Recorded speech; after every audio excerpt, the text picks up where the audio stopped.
ठाकरे आणि मुंबई मागच्या अनेक वर्षांपासून घट्ट झालेलं हे समीकरण, पण यंदा मुंबईची लढाई काहीशी वेगळी होती. पक्षफुटीमुळे खिळखिळी झालेली संघटना, ना केंद्रात सत्ता ना राज्यात सत्ता, महापालिकेतील सत्तेचा कार्यकाळ संपून देखील 4 वर्ष उलटलेली, त्यातच सत्ताधाऱ्यांनी त्यांच्या सोयीप्रमाणे केलेली प्रभाग रचना. अशा सगळ्या स्थितीत ठाकरेंच्या हातून मुंबई महापालिका निसटली आणि भाजपने एकनाथ शिंदेच्या साथीने मुंबईची सत्ता काबीज केली. मुंबईवरचा ठाकरेंच्या शिवसेनेचा भगवा खाली उतरल्याने ठाकरे समर्थकांच्या गोटात निराशेचं वातावरण पसरलं. पण सत्ता मिळवण्यात अपयश आलं असलं तरी उद्धव ठाकरेंनी वादळातही आपली मशाल तेवत ठेवली आहे. मुंबईत पराभव होऊन देखील उद्धव ठाकरेंनी आपला गड कसा राखलाय हेच आपण या व्हिडिओतून जाणून घेणार आहोत. नमस्कार, मी अक्षय शितोळे आणि आपण पाहताय महाराष्ट्र टाइम्स ऑनलाईन. पहिला मुद्दा, पक्षाचं नाव आणि चिन्ह नसताना देखील लक्षणीय जागा. उद्धव ठाकरे यांच्या शिवसेनेच्या हातातून जवळपास 25 वर्षांनी भाजपने मुंबई महानगरपालिका हिसकावून घेतली. असं असलं तरी भाजप आणि शिवसेना महायुतीचा सामना करताना ठाकरे बंधूंनी निकराचा लढा दिल्याचं त्यांना मिळालेल्या जागांच्या आकडेवारून स्पष्टपणे दिसतंय. पक्षाचं नाव आणि निवडणूक चिन्ह असं दोन्ही उपमुख्यमंत्री एकनाथ शिंदे यांच्याकडे असताना देखील ठाकरे यांनी शिवसेनेच्या धनुष्यबाणाला मागे टाकत आपल्या मशाल या चिन्हावरती लक्षणीय जागा मिळवल्या. मुंबईत उद्धव ठाकरेच्या शिवसेनेनं 65 जागांवरती विजय मिळवलाय. राज ठाकरेंच्या मनसेचीही त्यांना साथ मिळाली. शिवसेनेत जर फूट पडली नसती तर मात्र भाजपला ठाकरे यांनी चांगले जेरीस आणले असते, अशी चर्चा आता सुरू झाली आहे. शिवसेनेत फूट पडल्यानंतर खरी शिवसेना कोणाची हा प्रश्न निर्माण झाला होता. निवडणूक आयोगाने शिवसेना पक्ष आणि धनुष्यबाण एकनाथ शिंदे यांच्या शिवसेनेला दिला असला तरी हा लढा अजूनही कोर्टात सुरू आहे. अशा वेळी मुंबईकरांनी मात्र एकनाथ शिंदे यांच्या ऐवजी ठाकरेंना पसंती दिल्याचं आता निवडणूक निकालात दिसत आहे. एकनाथ शिंदेच्या शिवसेनेच्या तुलनेत ठाकरेंच्या शिवसेनेला जवळपास दुप्पट जागा मिळाल्यात. ठाकरे बंधूंच्या युतीमुळे ठाकरे समर्थकांची एकीकडे एकजूट झाली असली तरी दुसरीकडे एकनाथ शिंदेंनी वेगळी चूल मांडल्यामुळे मराठी मतांचे काही प्रमाणात का होईना विभाजन नक्कीच झालं आहे. एकनाथ शिंदे यांच्या पक्षात ठाकरेंच्या शिवसेनेतील जवळपास 60 विद्यमान नगरसेवकांनी प्रवेश केला होता. याशिवाय राज्यात भाजप आणि शिवसेना महायुतीची सत्ताही आहे. मात्र तरी देखील भाजप नंतर ठाकरेंची शिवसेना मुंबईतील दुसऱ्या क्रमांकाचा मोठा पक्ष ठरला आहे. दुसरा मुद्दा, ठाकरेंनी बालेकिल्ले राखले. मुंबईतील मराठी बहुल भाग हे कायमच ठाकरेंचे बालेकिल्ले म्हणून ओळखले जातात. मात्र शिवसेनेत पडलेल्या फुटीनंतर समोर धनुष्यबाण चिन्हासह मैदानात उभ्या असलेल्या एकनाथ शिंदेच्या उमेदवारांमुळे मराठी मतांमध्ये फूट होऊन ठाकरेंचे बुरुज ढासळणार का असा प्रश्न उपस्थित केला जात होता. मात्र मुंबईतील निवडणूक निकाल पाहिले तर ठाकरेंनी आपले बालेकिल्ले राखल्याचं दिसत आहे. दादर, माहीम, शिवडी, लालबाग परळ किंवा वरळी, प्रभादेवी अशा मराठी बहुल भागांमध्ये ठाकरेंच्या शिवसेनेच्या मशालीची धग आपल्याला पाहायला मिळाली. उद्धव ठाकरे यांनी जाहीर सभांमध्ये वेळ घालवण्यापेक्षा शाखांना भेटी दिल्याचा परिणाम या निवडणूक निकालावर आपल्याला स्पष्टपणे दिसतोय. याशिवाय दोन्ही भावांनी मुंबईत घेतलेली सभा, एकत्रित देवदर्शन याचाही मराठी मते आकर्षित करण्यासाठी फायदा झाल्याचं दिसत आहे. गिरणगावचा गड देखील ठाकरे बंधूंनी राखला. गिरणगावातील 7 प्रभागांपैकी 6 प्रभागांमध्ये ठाकरे बंधूंचे उमेदवार विजयी झालेत. 7 पैकी 6 जागांवरती ठाकरे बंधूंचा विजय झाला तर एका जागेवरती समाजवादी पक्षाच्या उमेदवाराला विजय मिळवता आला. श्रद्धा जाधव, किरण तावडे यांच्यासारख्या ठाकरे बंधूंच्या युतीच्या 6 उमेदवारांनी या सगळ्या परिसरामध्ये विजय मिळवला.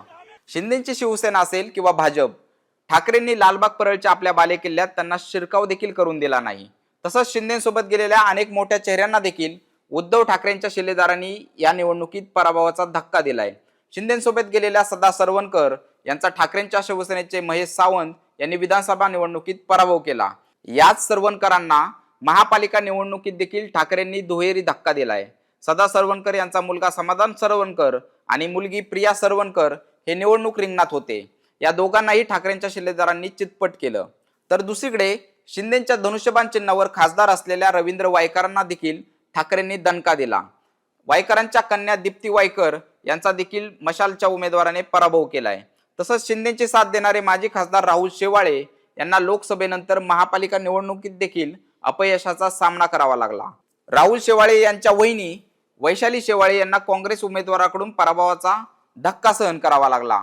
मुंबईत ठाकरे ब्रँड पाठीशी नसल्याचा फटका राहुल शेवाळे यांना सलग दुसऱ्यांदा बसला. तर तिकडे कुर्ल्यात देखील काहीशी वेगळी परिस्थिती नाही. आमदार मंगेश कुडाळकर यांचा मुलगा जय कुडाळकर यांच्या देखील पदरी अपयश आलं. एकीकडे शिंदेच्या दिग्गज शिलेदारांचा पराभव होत असताना ठाकरेंच्या निष्ठावंतांनी मात्र आपले गड राखले.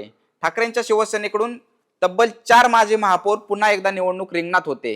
ते चौघे देखील आता विजयी झाले आहेत.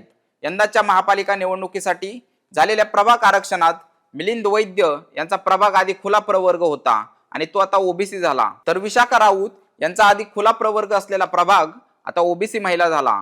किशोरी पेडणेकर यांचा आधी खुला प्रवर्ग असलेला प्रभाग कायम राहिला होता. श्रद्धा जाधव यांच्या प्रभागातही बदल झाला नव्हता. तरीही या माजी महापौरांना निवडणुकीच्या रिंगणात ठाकरे उभे करणार की नाही असा प्रश्न पडला होता. मात्र या सर्वांना उमेदवारी देखील मिळाली. प्रभाग क्रमांक 199 मधून किशोरी पेडणेकर यांनी शिवसेनेच्या जे शिंदेची शिवसेना आहे तिचे रुपल कुसळे यांचा पराभव केला. तर प्रभाग क्रमांक 182 मध्ये मिलिंद वैद्य यांनी भाजपच्या राजन पारकर यांचा पराभव केला. माहीम धारावी भागातून प्रभाग क्रमांक 191 मधून विशाखा राऊत यांनी शिंदेच्या प्रिया सरवणकर यांना पराभवाचा धक्का दिला. प्रभाग क्रमांक 202 मधून श्रद्धा जाधव यांनी भाजपचे पार्थ बावकर यांना धक्का देत विजय मिळवला. त्यामुळे एकंदरीतच बालेकिल्ल्यात ठाकरेंचे शिल्लेदार विजयी झाल्याचं आपल्याला पाहायला मिळालं. तिसरा मुद्दा, मुंबईत ओरिजिनल शिवसेना आमचीच असल्याचा संदेश ठाकरेंनी दिलाय. उपमुख्यमंत्री एकनाथ शिंदे यांनी मुंबई महानगरपालिकेच्या जागा वाटपात भाजपकडून तब्बल 90 जागा मिळवल्या होत्या. मात्र ठाकरे बंधूंच्या युतीसमोर शिंदेंना फारशी समाधानकारक कामगिरी करताच आली नाही. लोकसभा आणि विधानसभा निवडणुकीत एकनाथ शिंदे यांच्या शिवसेनेनं तशी चांगली कामगिरी केली होती. मात्र त्यानंतरच्या नगर परिषद आणि नगरपंचायत निवडणुकीत देखील शिंदेंनी आपली चमक दाखवून दिली. त्यामुळे त्यांनी मुंबई महानगरपालिकेवरही चांगलंच लक्ष केंद्रित केलं होतं. त्यांनी ठाकरे यांच्या शिवसेनेचे जवळपास 40 आणि इतर पक्षांचे 20 असे एकूण 60 माजी नगरसेवक आपल्या पक्षात घेतले होते. या सर्वांना त्यांनी उमेदवारी देखील दिली. मात्र ठाकरे बंधूंची युती झाल्यानंतर त्यांच्या शिवसेनेला मोठा फटका बसणार अशा चर्चेला तोंड फुटलं होतं. अशा वेळी शिंदेंनी डॅमेज कंट्रोल करण्याचा पुरेपूर प्रयत्न केला. मात्र त्यांचा हा प्रयत्न निवडणुकीत मात्र फसल्याचं आपल्याला पाहायला मिळतंय. मराठी बहुल भागातील भाजपच्या मतदारांनीही आता मतदानाकडे पाठ फिरवल्याचं आपल्याला जी आकडेवारी समोर आली त्यातून स्पष्ट होतंय. दुसरीकडे मुंबई महापालिकेच्या निवडणुकीच्या निमित्ताने शिंदे यांच्या शिवसेनेचे संघटनात्मक जो पाया आहे तो कमकुवत झाल्याचं देखील प्रकर्षाने पुढे आलंय. एकनाथ शिंदेच्या शिवसेनेला ठाण्यात निर्विवाद यश मिळालं असलं तरी मुंबईतील त्यांच्या मर्यादा या निकालाने उघड केल्या आहेत. त्यामुळे मुंबईत आमचीच शिवसेना ओरिजिनल असल्याचा मेसेज उद्धव ठाकरे यांना देण्यात यश आलंय. उद्धव ठाकरे हे शिंदे, फडणवीस किंवा अजित पवारांप्रमाणे 24/7 राजकारण करत नसल्याची टीका त्यांचे विरोधक नेहमीच करत असतात.